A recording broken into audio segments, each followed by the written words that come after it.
علامہ اقبال واقعی کافر ہو چکے تھے؟ ان پر کفر کا فتویٰ کیسے لگا اور کس نے لگایا اور کیوں لگایا؟ یہ سب جاننے کے لیے اس ویڈیو کو مکمل دیکھیں۔ علامہ اقبال پر کفر کا فتویٰ کیسے لگا؟ 15 اکتوبر 1925 کی بات ہے کہ اس زمانے کے مشہور اخبار زمیندار کے پہلے صفحے پر ایک ایسی سنسنی خیز خبر شائع ہوتی ہے جس نے پڑھنے والوں کو جھنجھوڑ کر رکھ دیا۔ یہ ایک فتویٰ تھا جسے لاہور کی مسجد وزیر خان کے خطیب مولوی دیدار علی نے جاری کیا تھا۔ مولوی دیدار مشہور و معروف عالم دین اور مفتی تھے اور ان کا فتوے دینا عام بات تھی۔ مولوی صاحب نے اپنی زندگی میں شاید سینکڑوں فتوے جاری کیے ہوں، لیکن شاید انہیں اس وقت گمان تک نہ ہوگا کہ ان کے اس فتوے کی دھمک ایک صدی بعد بھی سنائی دے گی۔ یہ فتویٰ علامہ اقبال کے بارے میں تھا، وہ اقبال جو اس وقت نہ صرف بر صغیر کے اردو فارسی ادبی منظرنامے پر ہمالیہ کی طرح چھائے ہوئے تھے، بلکہ ان کا چرچا افغانستان، ایران اور ترکی کے علمی ادبی حلقوں میں بھی ہو رہا تھا۔ خسرو کبیر، وارث شاہ اور ٹیگور کے علاوہ شاید ہی کوئی ایسی شخصیت ہو جسے پچھلے 1000 برسوں میں ہندوستان کے طول و عرض میں عام و خاص دونوں کی طرف سے ایسا والہانہ قبول عام ملا ہو۔ اس لیے اس فتوے پر اتنا شدید رد عمل آیا، لوگوں نے کہنا شروع کر دیا کہ اگر اقبال بھی کافر ہے تو پھر مسلمان کون؟ اسم پروردگار اور یزدان عرفان مخصوص جناب باری ہے اور اوتار حنود کے نزدیک خدا کے جنم لینے کو کہتے ہیں۔ اندرین صورت یزدان اور پروردگار آفتاب کو کہنا صریح کفر ہے۔ الہٰذا خدا کے جنم لینے کا عقیدہ بھی کفر اور توہین موسیٰ اور توہین بزرگان دین فقہ، لہٰذا جب تک ان کفریات سے قائل اشعار مذکور توبہ نہ کرے، اس سے ملنا جلنا تمام مسلمان ترک کر دیں، ورنہ سخت گناہ گار ہوں گے۔ محمد دیدار علی، خطیب مسجد وزیر خان لاہور۔ جن لوگوں کو مولوی صاحب کی اردو کے گاڑا ہونے کی شکایت ہو، ان کے لیے سلیس اردو میں عرض ہے۔ یہ الگ بات کہ لفظ سلیس خود گاڑا ہو چکا ہے۔ مولوی صاحب فرما رہے ہیں کہ مندرجہ ذیل چیزیں کفر ہیں۔ لفظ پروردگار اور یزدان صرف خدا کے لیے استعمال کیے جاتے ہیں، اس لیے سورج کو پروردگار یا یزدان کہنا یہ کہنا کہ خدا نے جنم لیا ہے۔ موسیٰ علیہ السلام یا دوسرے بزرگان دین کی توہین۔ اب سوال یہ بنتے ہیں کہ کیا اقبال نے واقعی تینوں مذکورہ کام کیے ہیں، اور اگر کیے ہیں تو کیا اس پر کفر کا فتویٰ لگ سکتا ہے؟ اور مزید یہ کہ مولوی دیدار کے جاری کردہ فتوے کا پس منظر کیا تھا؟ جیسا کہ دنیا میں عام طور پر دیکھنے میں آتا ہے، معاملہ اتنا سادہ نہیں جتنا بظاہر دکھائی دیتا ہے، اور اس کی کئی پرتیں ہیں جنہیں ہم کھولنے کی کوشش کریں گے۔ اصل میں مولوی صاحب نے براہ راست اقبال کے کلام سے یہ قابل اعتراض نکتے دریافت نہیں کیے تھے، بلکہ انہیں ایک خط موصول ہوا تھا جس میں ان کی رائے پوچھی گئی تھی۔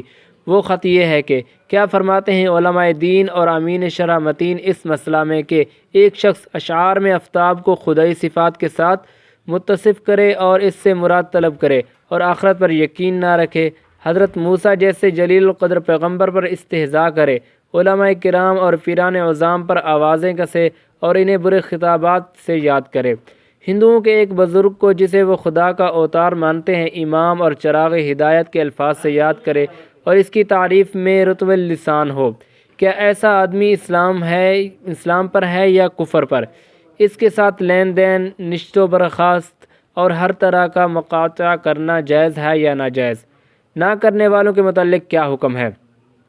اس کے بعد اس خط میں اقبال کے کچھ اشعار بھی پیش کیے تھے جن میں اوپر دیے گئے متنازع نکات موجود ہیں۔ اے آفتاب ہم کو ضیائے شعور دے، چشم خرد کو اپنی تجلی سے نور دے، خصوصیت نہیں کہ اس میں اے کلیم تیری، شجر حجر بھی خدا سے کلام کرتے ہیں، غضب ہیں یہ مرشدان خود، ہے خدا تیری قوم کو بچائے، بگاڑ کر تیرے مسلموں کو یہ اپنی عزت بنا رہے ہیں، اعجاز اس چراغ ہدایت کا ہے یہی، روشن تیرا سحر ہے زمانے میں شام ہند، ہے رام کے وجود پر ہندوستان کو ناز، اہل نظر سمجھتے ہیں اس کا امام ہند۔ مولوی دیدار نے اسی خط کے جواب میں فتویٰ لکھا تھا۔ قابل ذکر بات یہ ہے کہ یہ فتویٰ صرف زمیندار اخبار میں شائع ہوا اور مولوی صاحب نے خود اس کی تشہیر نہیں کی تھی۔ مولوی صاحب جو اعتراضات کیے ان پر ایک نظر ڈال دیتے ہیں۔ آفتاب والے اشعار ہم نے اختصار کی غرض سے ایک ہی شعر دیا ہے، مگر خط میں 4 شعر ہیں۔ اقبال کی نظم آفتاب صبح سے لیے گئے ہیں جو ان کی کتاب بانگ درا میں شامل ہے۔ یہ اقبال کی تبازاد نظم نہیں بلکہ دراصل رغوادید کی ایک سنکرس دعائیہ نظم کا ترجمہ ہے۔ یہ اقبال کے ابتدائی دور کی نظموں میں شامل ہے اور سب سے پہلے 1903 میں ایک رسالے مخزن میں شائع ہوئی تھی۔ اس وقت اس کے ساتھ ایک نوٹ بھی شامل تھا کہ ذیل کے اشعار رغوید کی ایک نہایت قدیم اور مشہور دعا کا ترجمہ ہے جس کو گایتری کہتے ہیں۔ اصل میں اس لفظ سے مراد اس آفتاب کی ہے جو فوق المحسوسات ہے اور جس سے یہ مادہ آفتاب کسب ضیاء کرتا ہے۔ آسان زبان میں جس سورج کی اس نظم میں بات ہو رہی ہے وہ آسمان پر چمکنے والا سورج نہیں بلکہ نیکی اور بھلائی کی علامت ہے جس سے سورج بھی استفادہ حاصل کرتا ہے اور بقیہ کائنات بھی۔ اسلام میں بھی خدا کو کائنات کا نور کہا گیا ہے، اس لیے یہ خیال بہت زیادہ قابل گرفت نہیں، لیکن اتفاق سے جب یہ نظم بانگ درا میں شامل کی گئی تو یہ تمہید کسی وجہ سے حذف کر دی گئی۔ مزید یہ کہ مولوی دیدار نے فتوے میں لکھا ہے کہ یزداں اور پروردگار صرف ذات جناب باری تعالیٰ یعنی اللہ تعالیٰ کے لیے مخصوص ہیں، مگر شاید انہوں نے غور نہیں کیا کہ یہ الفاظ عربی کے نہیں بلکہ فارسی زبان کے ہیں۔ یزداں پارسی مذہب میں استعمال ہوتا رہا ہے جبکہ پروردگار تو ایک قسم کی شراب کو بھی کہتے ہیں۔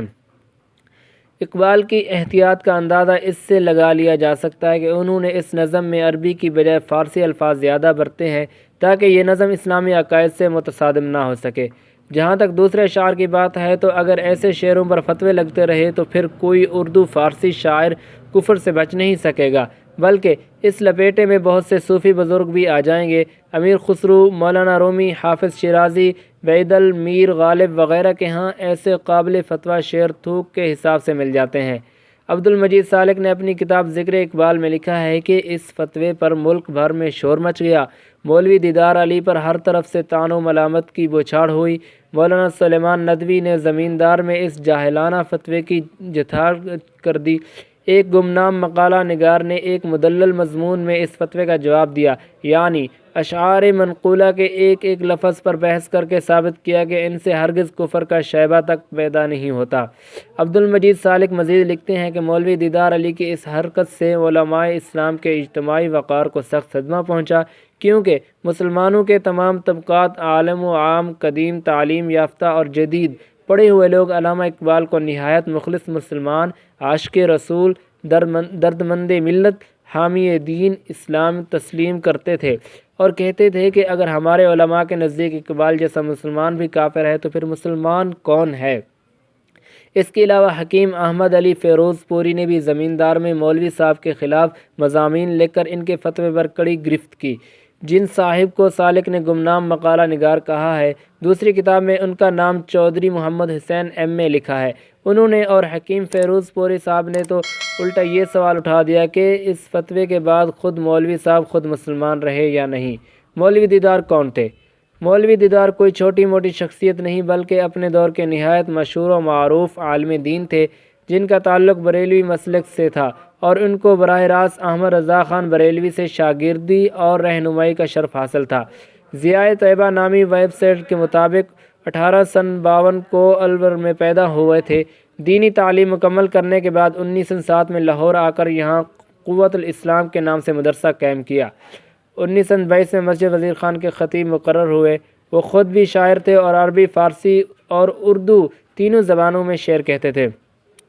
ان کا انتقال 1935 عیسوی میں یعنی اقبال کے رحلت سے 3 سال قبل ہوا۔ جیسا کہ پہلے ذکر آیا، مولوی صاحب کفر کے فتوے دینے میں تیز تھے۔ اقبال سے پہلے مشہور کانگریسی رہنما ڈاکٹر سیف الدین کچلو کے علاوہ زمیندار کے مدعی مولانا ظفر علی خان کے خلاف بھی ایک شعر کی بنیاد پر کفر کا فتویٰ دے چکے تھے۔ مولوی دیدار کو پھانسا گیا تھا۔ ہم پہلے لکھ چکے ہیں کہ یہ معاملہ 2+2 4 نہیں کہ مولوی دیدار نے اقبال کے شعر دیکھے اور فتویٰ جڑ دیا۔ زمیندار کے اسی شمارے میں جو تفصیل چھپی ہے اس سے ایک اور کہانی سامنے آتی ہے۔ مولوی دیدار تک یہ شعر کیسے پہنچے تھے اس کے بارے میں لکھا ہے۔ مولوی دیدار کے حد سے بڑے شوق تکفیر کو دیکھ کر ایک زندہ دل اور خوش طبع مسلمان نوجوان نے جو پیر زادہ محمد صدیق سہارنپوری کے نام سے موسوم ہونا پسند کرتے تھے، مولوی دیدار کے پاس حسب ذیل استفتاء سوال نامہ بھیجا جس پر مولوی دیدار علی صاحب نے بے تکلف علامہ اقبال ایسے ترجمان حقیقت اور لسان اسلام کے کافر اور فاسق ہونے کا فتویٰ دے دیا۔ اور ان سے ملنے جلنے والوں کو سخت گناہ گار قرار دے دیا ہے۔ یہ سوال نامہ آپ اوپر دیکھ چکے ہیں، جس میں مولوی دیدار سے اقبال کے شعر لکھ کر ان کے بارے میں رائے طلب کی گئی تھی۔ غورطلب بات یہ ہے کہ اس سوال نامے میں شاعر کا نام درج نہیں ہے، اس لیے گمان یہی ہے کہ مولوی دیدار نے شاعر کا نام جانے بغیر ہی فتویٰ لکھ دیا۔ اب یہاں یہ سوال اٹھتا ہے کہ وہ خوش طبع سائل پیرزادہ محمد صدیق سہارنپوری کون تھے جس نے مولوی صاحب سے فتویٰ طلب کیا تھا؟ اقبال کے مستنصفانہ نگار خرم علی شفیق لکھتے ہیں کہ ان دنوں زمیندار کے مدیر مولانا ظفر علی خاں اور نئے مدیر غلام رسول مہر دونوں نے ملک سے باہر ہو گئے تھے اور اخبار کی عدالت کی ذمہ داری نوجوان ادیب عبدالمجید سالک کے کندھوں پر آ گئی تھی۔ خرم علی شفیق کے مطابق سالک نے مولوی صاحب کو شرمندہ کرنے کے لیے اس طرح ان سے فتویٰ لیا کہ ایک فرضی نام سے سوال بھجوایا گیا۔ سوال میں علامہ اقبال کا نام نہیں لیا گیا۔ اقبال کے مشہور ترین اشعار کی بجائے بعض ایسے اشعار لکھے جو صرف کتابوں اور رسالوں میں شائع ہوئے تھے، جلسوں میں نہیں پڑھے گئے تھے۔ شفیق مزید لکھتے تھے کہ فتویٰ حاصل کر کے اس لیے شائع کیا گیا کہ علامہ اقبال اس وقت ہندوستان کے ان چند مسلمانوں میں سے تھے جن کے خلاف کفر کے فتوے کا تصور ہی نہیں کیا جا سکتا تھا۔ جہاں تک مولوی دیدار سے سوال پوچھنے والے پیرزادہ کا تعلق ہے تو گمان غالب ہے کہ وہ عبدالمجید سالک خود ہی تھے۔ کیا صرف عبدالمجید سالک ہی ذمہ دار تھے؟